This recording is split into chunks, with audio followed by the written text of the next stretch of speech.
लड़ाई बदल गई है। अब ये अभी लोग, the military leadership will hesitate to discuss this. मैं आपको एक मिसाल देता हूँ लड़ाई कैसे बदली है।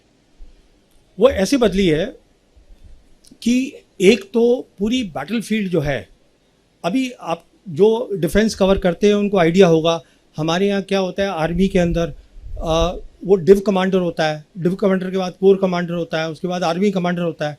दी होल आइडिया ये होता है कि साहब वो सामने जो है एक फ्रंटेज है, तो पहले दुश्मन जो है वो फ्रंटेज को बंद, उसको ब्रीच करेगा, तो वो डिव कमांडर लड़ाई लड़ेगा। जब वो ब्रीच हो जाएगी तो कोर कमांडर रिस्पॉन्सिबिलिटी लेगा, वो लड़ेगा। उसके बाद फिर आर्मी कमांडर लड़ेगा। तो ये फेजेज में होगा, ऐसा कुछ नहीं होगा। बिकॉज अब जो पूरी है वो एक बैटल स्पेस बन गई है because of missiles, long range missiles. तो पहली बात जो हमें अब सोचनी है कि हमें अपनी इंडियन आर्मी को डाउन साइज करना है drastically. We have to put the money in the virtual domains of war, we have to put the money in Indian air force. क्योंकि अब कोई मतलब नहीं है, आपने इतने बड़े बड़े जो आलीशान, वो हर अफसर के पास एक हेडक्वार्टर है। You will be able to hide nothing from the Chinese satellites. 4 satellites हैं आज दुनिया में जिनकी ग्लोबल रीच है।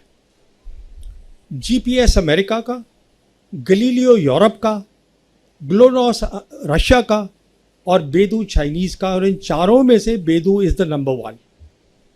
I don't want to go in the technical details. They are the best because they are the latest. They have all the latest technology. So the point I'm making is that if you don't downsize your army, and when I'm saying downsize the army, I'm saying cut your headquarters, because आपके headquarters तो दिखेंगे उसको, आप कहाँ लेके जाएंगे headquarters को? At best what you can do is have some advanced headquarters. So ये हमें कुछ lessons हैं जो सीखने हैं। अभी I'm coming to a very important thing, and that is what after सिंदूर। देखिए ये बहुत इंटरेस्टिंग बात है।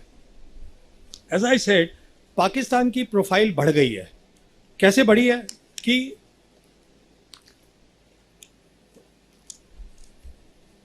तीनों great powers today are facilitating Pakistan. America को चाहिए पाकिस्तान काउंटर टेररिज्म के लिए। इन लोगों का रिश्ता है 9/11 से बहुत पुराना रिश्ता है, वो टूटा कभी नहीं था। And Asif Munir, because he is now become a 5 star, वो अटेंड कर रहे हैं कल उनकी 250th army day parade. Sorry, या आसिफ मुनीर फील्ड मार्शल। तो American happy with them. The world doesn't believe our talk of terrorism, वो कोई मतलब नहीं है, बिकॉज टेररिज्म फिनिश्ड इन 9/11। उसके बाद जो चला था, जब बुश जूनियर ने बात शुरू करी, यू आर विद अस और you not with us, that was the days of terrorism. Now, because as I said, the global geopolitics is shifting.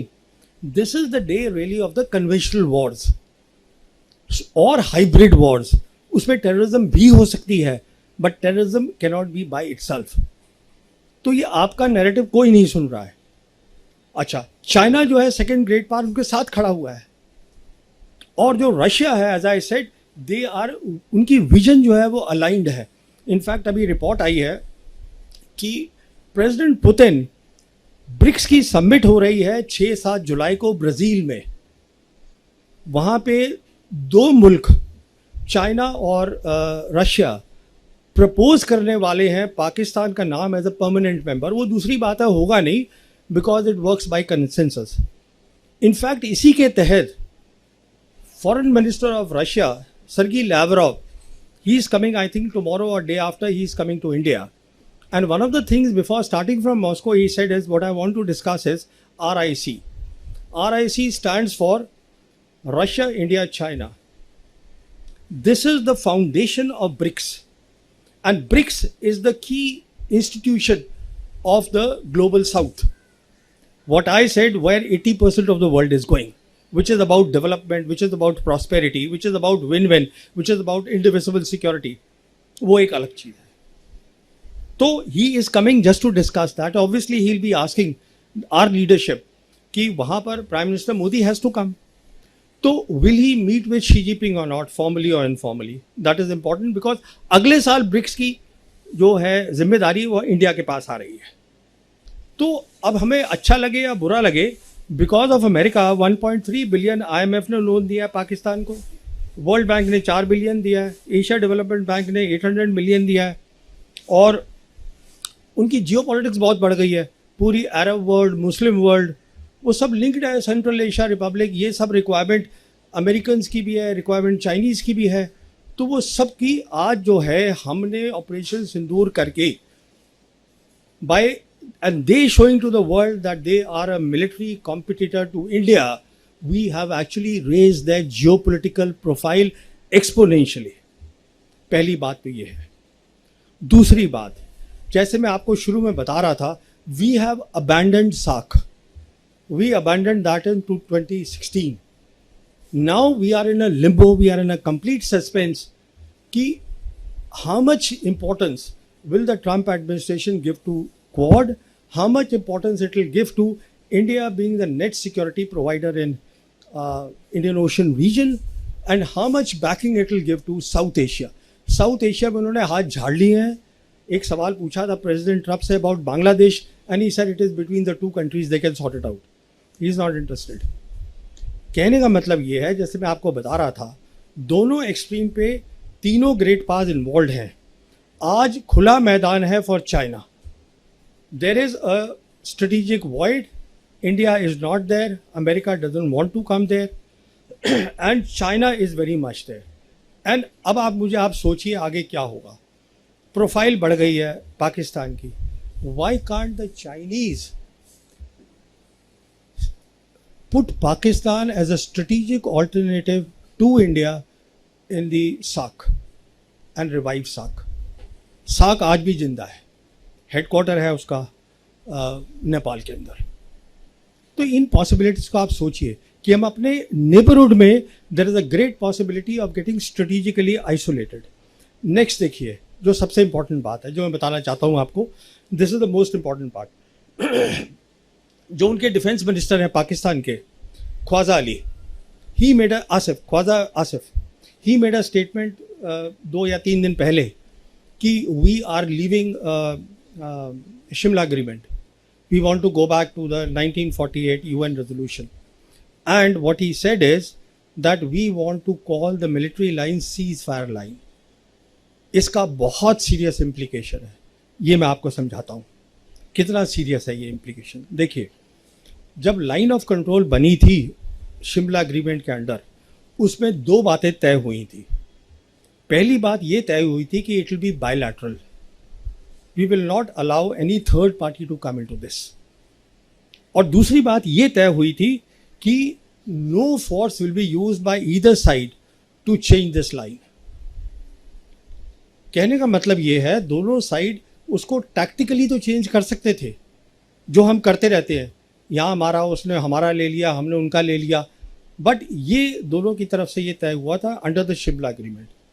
Now if they leave the Shimla agreement, and let me tell you, everything that the Chinese do, Pakistanis do, they are constantly taking the advice of China.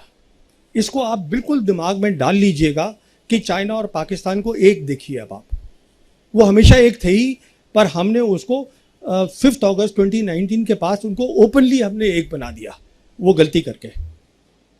तो अब देखिए इसका मतलब क्या है।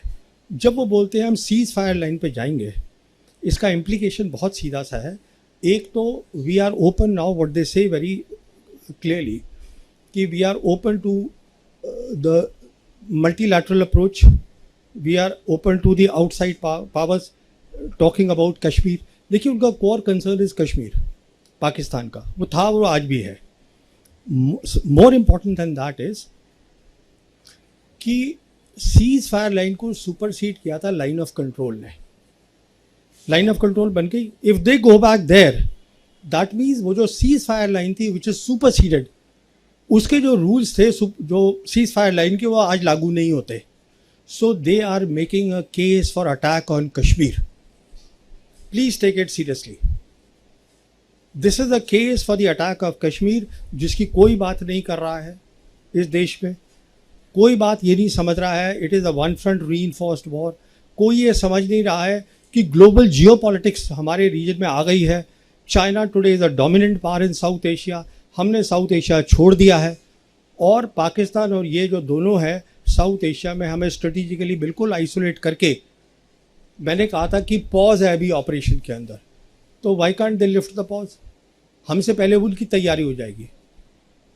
देखिए, जब भी आप कोई चीज़ स्ट्रैटेजी बनाते हैं मुल्क की, you always have to keep two things in mind.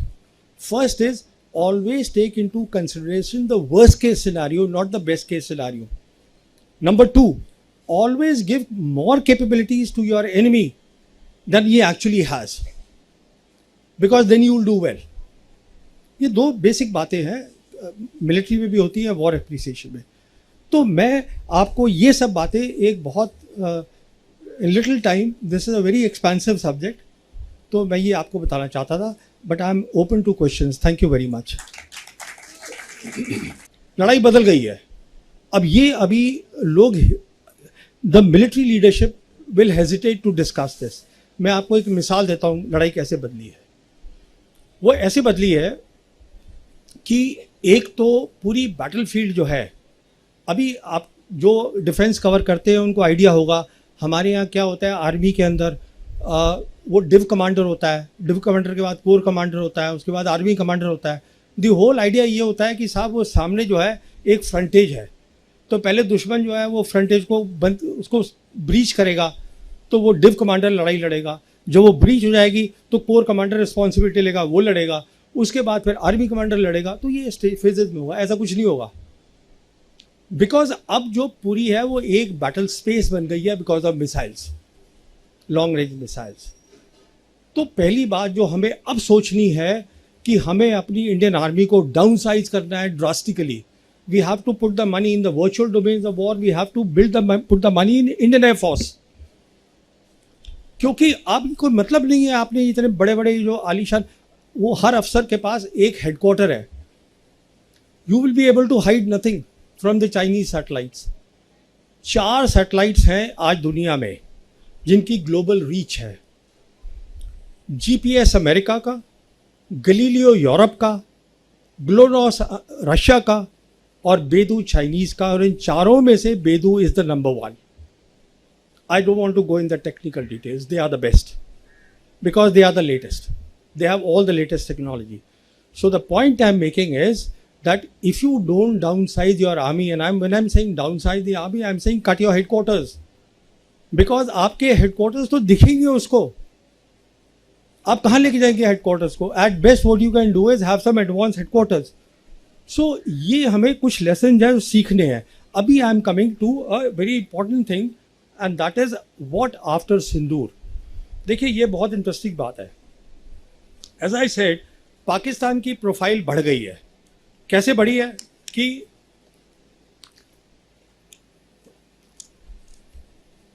तीनों great powers today are facilitating Pakistan.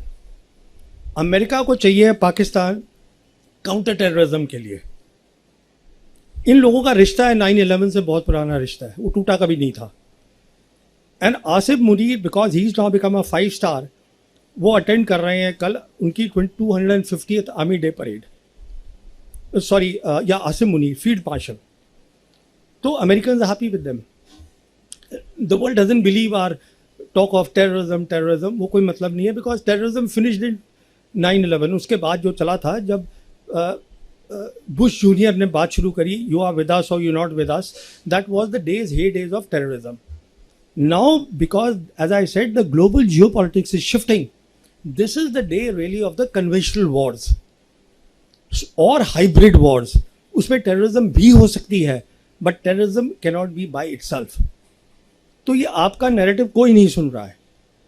अच्छा, चाइना जो है सेकेंड ग्रेट पावर उनके साथ खड़ा हुआ है, और जो रशिया है, as I said, they are, उनकी विजन जो है वो अलाइंड है।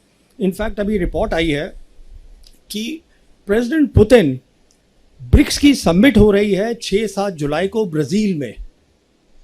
वहाँ पे 2 मुल्क, चाइना और रशिया, प्रपोज करने वाले हैं पाकिस्तान का नाम एज अ परमानेंट मेंबर। वो दूसरी बात है, होगा नहीं, because it works by consensus. In fact इसी के तहत foreign minister of Russia Sergey Lavrov, he is coming, I think tomorrow और day after he is coming to India. And one of the things before starting from Moscow, he said is, what I want to discuss is RIC. RIC stands for Russia, India, China. This is the foundation of BRICS. And BRICS is the key institution of the global south.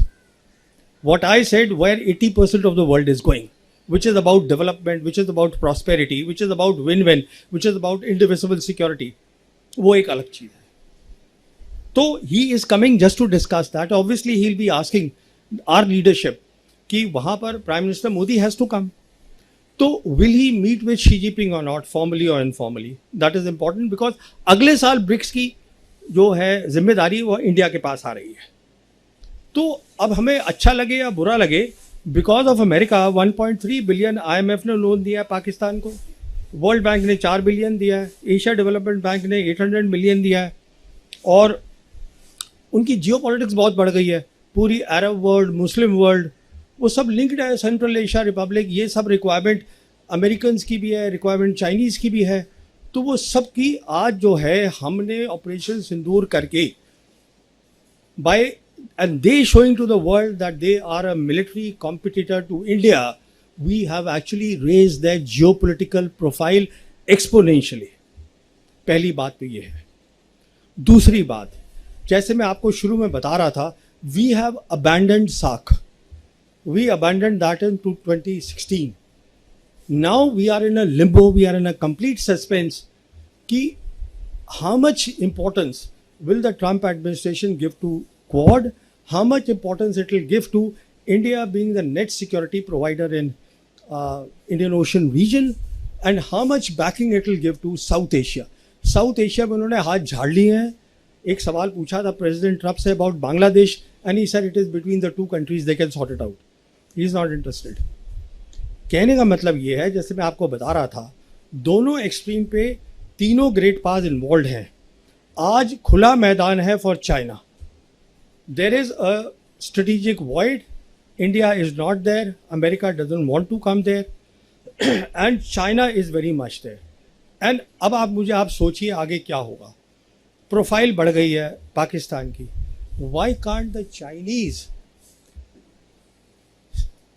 put Pakistan as a strategic alternative to India in the SAARC and revive SAARC?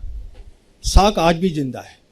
Headquarter है उसका नेपाल के अंदर. तो इन possibilities को आप सोचिए कि हम अपने नेबरहुड में there is a great possibility of getting strategically isolated. Next देखिए, जो सबसे इंपॉर्टेंट बात है जो मैं बताना चाहता हूँ आपको, this is the most important part. जो उनके डिफेंस मिनिस्टर हैं पाकिस्तान के, Khawaja Ali, he made Khawaja Asif, he made a statement 2 या 3 दिन पहले कि we are leaving Shimla agreement. We want to go back to the 1948 UN resolution. And what he said is that we want to call the military line ceasefire line. इसका बहुत serious implication है.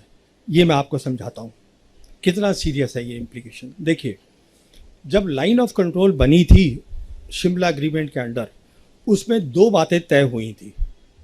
पहली बात ये तय हुई थी कि it will be bilateral. We will not allow any third party to come into this. और दूसरी बात ये तय हुई थी कि no force will be used by either side to change this line. कहने का मतलब ये है, दोनों साइड उसको टैक्टिकली तो चेंज कर सकते थे, जो हम करते रहते हैं. यहाँ हमारा, उसने हमारा ले लिया, हमने उनका ले लिया. बट ये दोनों की तरफ से ये तय हुआ था under the Shimla agreement. Now if they leave the Shimla agreement, and let me tell you, everything that the Chinese do, Pakistanis do, they are constantly taking the advice of China. इसको आप बिल्कुल दिमाग में डाल लीजिएगा कि चाइना और पाकिस्तान को एक देखिए. अब आप, वो हमेशा एक थे ही, पर हमने उसको 5 अगस्त 2019 के पास उनको ओपनली हमने एक बना दिया, वो गलती करके. तो अब देखिए इसका मतलब क्या है. जब वो बोलते हैं हम सीज फायर लाइन पे जाएंगे, इसका इम्प्लीकेशन बहुत सीधा सा है. एक तो we are open now, what they say very clearly कि we are open to the multilateral approach, we are open to the outside powers talking about Kashmir. देखिए, उनका core concern is Kashmir Pakistan का, वो था, वो आज भी है. More important than that is कि सीज फायर लाइन को सुपरसीड किया था लाइन ऑफ कंट्रोल ने।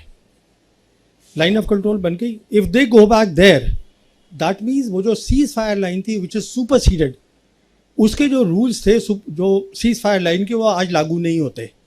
सो they are making a case for attack on Kashmir. Please take it seriously. This is a case for the attack of Kashmir, जिसकी कोई बात नहीं कर रहा है इस देश में। कोई बात ये नहीं समझ रहा है, it is a one front reinforced war. कोई ये समझ नहीं रहा है कि ग्लोबल जियोपॉलिटिक्स हमारे रीजन में आ गई है। China today is a dominant power in south Asia.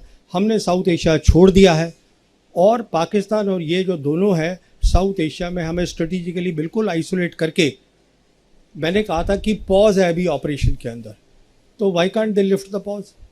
हमसे पहले उनकी तैयारी हो जाएगी। देखिए, जब भी आप कोई चीज़ स्ट्रैटेजी बनाते हैं मुल्क की, you always have to keep two things in mind.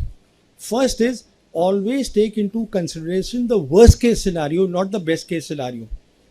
Number two, always give more capabilities to your enemy than he actually has, because then you will do well. ये दो बेसिक बातें हैं, मिलिट्री में भी होती है, वॉर एप्रिसिएशन में। तो मैं आपको ये सब बातें एक बहुत little time, this is a very expensive subject, तो मैं ये आपको बताना चाहता था, but I am open to questions. Thank you very much.